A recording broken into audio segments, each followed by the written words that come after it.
అందరికీ నమస్తే. బీఆర్ఎస్కి ఎవరు ఐడియా ఇచ్చారో కానీ బరాబర్ ఐడియా ఇచ్చిండ్రు.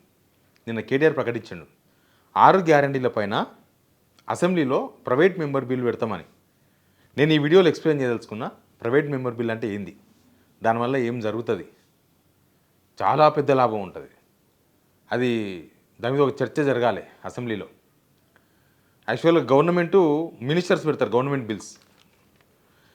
మిగతా సభ్యులు ఎవరైనా ఎమ్మెల్యేలు, ప్రతిపక్షం ఎమ్మెల్యేలైనా సరే, గవర్నమెంట్ ఎమ్మెల్యేలైనా సరే, మంత్రి కాని వాళ్ళు ఎవరైనా ప్రైవేట్ మెంబర్ బిల్ పెట్టవచ్చు. దాన్ని స్పీకర్ అడ్మిట్ చేయాలి.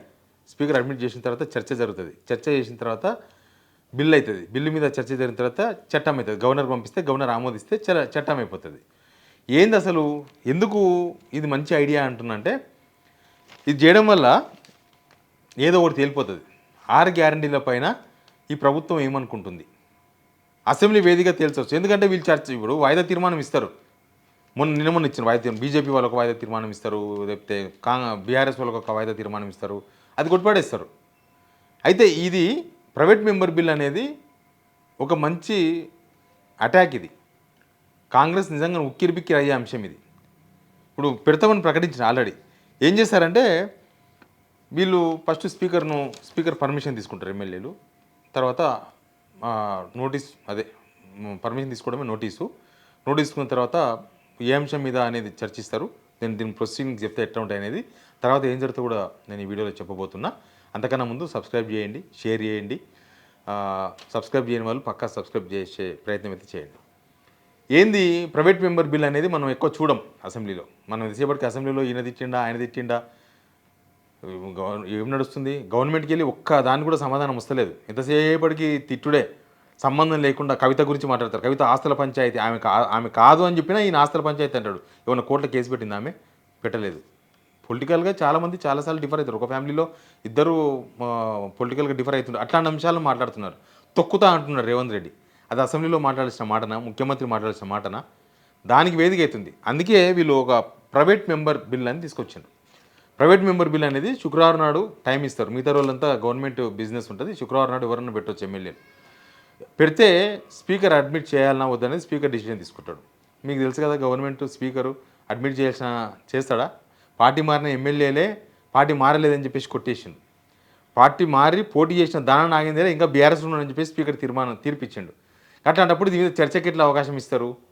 ఇచ్చే అవకాశాలు చాలా తక్కువ ఉంటాయి.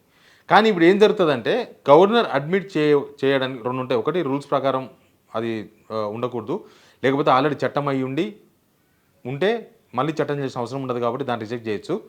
కానీ ఇక్కడ చట్టం కాలేదు. యాక్చువల్గా వీళ్ళు చెప్పింది అదే. రేవంత్ రెడ్డి ఎల్బీ స్టేడియంలో ఫస్ట్ సంతకం పెట్టిన 6 గ్యారంటీల ఫైల్ ఎక్కడ పోయిందని అడుగుతున్నారు. ఆ ఫైల్ ఎక్కడ పోయింది అసలు? గవర్నరు తర్వాత వీళ్ళ గవర్నమెంట్ 2023 డిసెంబర్లో వచ్చింది కదా, ఏప్రిల్లో జరిగింది ఫస్ట్ ఫైనాన్స్ బడ్జెట్ మీటింగ్స్. దానికి గవర్నర్ వచ్చారు, అప్పుడు తమిళసై సౌందరరాజన్ వచ్చి, ఆమె ప్రసంగంలో కూడా ఉంది, ముఖ్యమంత్రి గారు మొదటి సంతకం 6 గ్యారంటీల మీద చేసిండ్రు, వీళ్ళు దీన్ని క్యాబినెట్లో తీర్మానం చేసి చట్టం చేస్తామని చెప్పిండ్రు. చాలామంది అప్పుడు అవి కూడా రాసిచ్చారు, బాండ్ పేపర్లు కూడా రాసిచ్చారు. అవన్నీ జనాల దగ్గర ఉన్నాయి. అయితే వీళ్ళు ఏం చేశారంటే అసలు దాని గురించి మర్చిపోయారు, పక్కన పడేసిండ్రు. ఇప్పుడు అది వెలుగులోకి వచ్చింది. మంచి అంశం, అందుకే మంచి అంశం అంటున్నా. ఏమంటారు, నువ్వు ఎమ్మెల్యే నోటీస్ ఇస్తాడు, నోటీస్ ఇచ్చిన తర్వాత బిల్లు పెడతాడు. ఆ బిల్లు పరిశీలిస్తాడు స్పీకర్, పర్మిట్ ఇవ్వాలన్నా వద్దా అనేది డిసైడ్ చేస్తాడు. పర్మిట్ ఇస్తే చర్చ జరుగుతుంది, తర్వాత చట్టంగా చేయాలన్నా వద్దా అనేది జరుగుతుంది. పార్లమెంట్లో 1970 కన్నా ముందు చాలా జరిగినాయి ఇట్లా ప్రైవేట్ మెంబర్ బిల్లు, బట్ ఆ తర్వాత జరగలేదు. అసెంబ్లీలో కూడా ఎక్కడో వెస్ట్ బెంగాల్ అక్కడిక్కడ జరిగినాయి తప్ప మన ఉమ్మడి ఆంధ్రప్రదేశ్లో ఎప్పుడు జరగలేదు. అయితే ఏమవుతుందంటే ఇక్కడ బిల్లులో రాంగ్యం ఉండదు. నిజానికి వాళ్ళు పెట్టే బిల్లు అన్కాన్స్టిట్యూషనల్ కాదు, రైట్. అది ఎమ్మెల్యేలకు ఉండే రైట్. అది 6 గ్యారంటీల చట్టం చేస్తామని వాళ్ళే చెప్పిండ్రు, గవర్నరు తీర్మానంలో ఉంది కాబట్టి మరి చేయాలి. ఇప్పుడు గవర్నమెంట్ ఇరుక్కుంటుంది నిజానికి. ఒకవేళ స్పీకర్ రిజెక్ట్ చేసినా ప్రభుత్వానికి చిద్దిశుద్ధి లేనట్టుగానే భావించాలి. వాళ్ళు స్పీకర్ దాన్ని రిజెక్ట్ చేసే అవకాశాలు ఎక్కువ ఉంటాయి. చేసినా కూడా అదొక చర్చ అయితే జరుగుతుంది. గవర్నమెంట్ ఎక్కడ ఫెయిల్ అయిందో పర్ఫెక్ట్గా షో చేసినట్టు అవుతుంది. నిజంగానే ఒకవేళ గవర్నమెంట్ 6 గ్యారంటీలు అమలు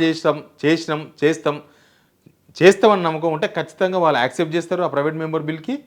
దాని మీద చర్చ చేస్తారు, చట్టం కూడా చేస్తారు.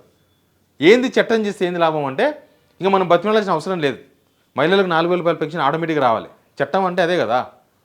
తర్వాత రైతు భరోసా టెన్షన్గా రావాలి. అసలు విషయం ఏం తెలుసా, అది కనుక చట్టం అయితే రైతు భరోసా 12,000 కాదు 15,000 వస్తుంది. వాళ్ళు అప్పుడు 6 గ్యారెంటీలు అదే కదా పెట్టింది, 15,000 కదా. అదే చట్టం చేస్తారు కాబట్టి అది ఖచ్చితంగా రావాలి. 15,000 రూపాయలు వస్తుంది, ఆటోమేటిక్గా వస్తుంది. ఇంకా మిగతా తులం బంగారం కూడా ఆటోమేటిక్ ఇవ్వాలి, స్కూటీలు ఇవ్వాలి, ఫీజు రింబర్స్మెంట్ ఇవ్వాలి. దానిలో ఏమైతే 6 గ్యారెంటీ మహాలక్ష్మి పథకాలు, ఆ పథకాలు ఈ పథకాలు మొత్తం 6 గ్యారెంటీలు ఏవైతే చట్టం చేస్తే అది జనాలకు హక్కు వస్తుంది. ఎవరైనా కొట్టుకోవచ్చు. ఒకవేళ వాళ్ళు చట్టం అయిన తర్వాత అమలు చేస్తలేరు అనుకో, అప్పుడు ఎమ్మెల్యేనే పోవాల్సిన అవసరం లేదు, ఎవరైనా పోవచ్చు. లబ్ధిదారులు అంటే నేను ఎలిజిబిలిటీ అనుకున్న వాళ్ళు ఎవరైనా కానీ కోర్టుకు పోయి కేసు వేయచ్చు ప్రభుత్వం పైన. నాకు ఈ గవర్నమెంట్ ఇది చేస్తా అన్నది చట్టం చేసింది, నేను ఎలిజిబిలిటీ ఉన్నా నాకు ఇస్తలేదు, అప్పుడు ప్రభుత్వం ఇరుక్కపోతుంది. అప్పుడు ఇరకపోతుంది. ఇప్పుడు ప్రభుత్వ బండారం ఏందో బయటపడుతుంది. వీళ్ళు అసలు రంగు ఏంది, అసలు ఏమవుతుంది అనేది ఇప్పుడు బయటపడుతుంది. చట్టం చేస్తే ఖచ్చితంగా అమలు చేయాల్సి వస్తుంది. కాబట్టి ప్రభుత్వం ఓలా దానికి అడ్మిట్ చేయలేదనుకో, ప్రభుత్వం పారిపోయినట్టు లెక్క. ఓలా అడ్మిట్ అయ్యిందనుకో, చర్చిస్తే అసలు బండారం బయటపడుతుంది, చట్టం అవుతుంది. అట్లా కూడా జనాలకు ఒకటి వస్తుంది. ఏమవుతుందంటే రేవంత్ రెడ్డి ఏమో నోటికి పని చెప్పిండు, బీఆర్ఎస్ వాళ్ళేమో చట్టాన్ని వాడుకుంటున్నారు. అంటే చట్టపరంగా వీళ్ళకి ఏం హక్కులు ఉన్నావో అవి వాడుకోవాలి, ఈయన నోటికి తాళం వేయాలి, రేవంత్ రెడ్డి నోటికి తాళం వేయాలని బహుశా ఇది తీసుకొచ్చినట్టుగా కనిపిస్తుంది. ఇంకా కాంగ్రెస్ వాళ్ళు ఒకళ్ళు అపోజ్ చేసారనుకో, అవి అట్టే పెడతాం. స్పీకర్ అడ్మిట్ చేసిన తర్వాత అపోజ్ చేసారనుకో, ఇంకా వాళ్ళ అసలు రంగు ఏందో బయటపడుతుంది. ఎమ్మెల్యేలను కాన్స్టిట్యున్సీలకు రానియరు. 6 గ్యారెంటీల బిల్లును కనుక వ్యతిరేకిస్తే ఇక అంతే. ఇప్పుడు పెట్టేది బీఆర్ఎస్ కావచ్చు ప్రైవేటు మెంబర్ బిల్, కానీ దానికి బీజేపీ వ్యవహారం మీద కూడా తేలిపోతుంది. బీజేపీ కూడా ఖచ్చితంగా దానికి సపోర్ట్ చేయక తప్పదు. 6 గ్యారెంటీలకు సంబంధించింది కదా, అదేం పొలిటికల్ అంశం కాదు కదా, జనాలకు సంబంధించిన ఇష్యూ. ఎంఐఎం ఏం చేస్తారో కూడా తేలిపోతుంది, సిపిఐ వాళ్ళు ఏం చేస్తారో కూడా తెలియదు. అసలు కాంగ్రెస్ ఎట్లా సమర్థించుకుంటుందో చూడాలి. ఎందుకంటే ఇది కాంగ్రెస్ వాళ్ళదే కదా, 6 గ్యారెంటీలు అనేది కాంగ్రెస్ వాళ్ళు తీసుకొచ్చిందే కదా, వాళ్ళ బిల్లే అవుతుంది. ఇది పెట్టేది బీఆర్ఎస్ అయినా అది కాంగ్రెస్ వాళ్ళు పెట్టిందే కాబట్టి అసలు వాళ్ళు దాని మీద ఏం రెస్పాండ్ అవుతారు, వాళ్ళు ఎట్లా సమర్థించుకుంటారు, వాళ్ళు కూడా దాని మీద వాళ్ళు తెచ్చింది వాళ్ళే వ్యతిరేకిస్తారా అనేది కూడా మనకు క్లారిటీ వస్తుంది. 2 ఏళ్ళు కోల్డ్ స్టోరేజ్లో పెట్టినబ్బా. ఒక ముఖ్యమంత్రి ఇప్పుడు వైఎస్ రాజశేఖర్ ఉన్నాడు.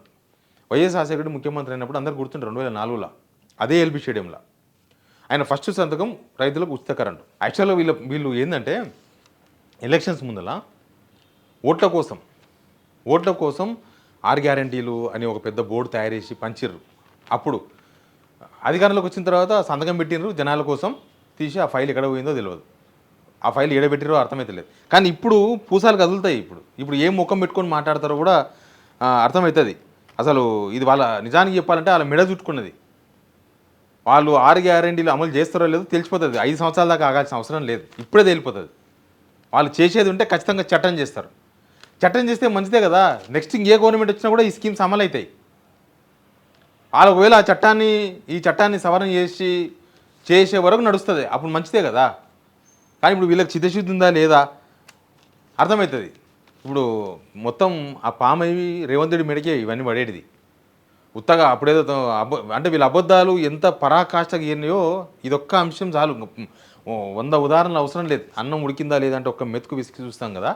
సేమ్ రేవంత్ రెడ్డి పరిపాలన, ఆయన గ్యారంటీల ఫైలు ఎందుకు అసెంబ్లీకి తీసుకురాలేదు, ఎందుకు ఇప్పటిదాకా అది చట్టం రూపం దాల్చలేదు, ఏమేమో వాళ్ళకి అనుకూలమైన చట్టాలని చేసుకున్నారు కదా, ఇదెందుకు చేయరు? వాళ్ళు చేస్తామని చెప్పారు కదా, మేనిఫెస్టోలు కూడా పెట్టారు కదా. ఈ ప్రైవేట్ మెంబర్షిప్ బిల్ అప్పుడు పెడతారు, త్వరలో పెట్టబోతుంది, బీఆర్ఎస్ వాళ్ళు పెట్టబోతున్నారంట. దాని తర్వాత వీళ్ళ అసలు రంగు, వీళ్ళ కథలేంది అన్నీ అర్థమవుతాయి. స్పీకర్ మీద కూడా ఉన్న స్పీకర్ అనే ఒక పదవి పైన ఉన్న ఆ బట్ట కూడా తేలిపోతుంది. ఏందో స్పీకర్ ప్రజల వైపు ఉన్నాడా కాంగ్రెస్ వైపు ఉన్నాడా అనేది కూడా తేలిపోతుంది దీని తర్వాత.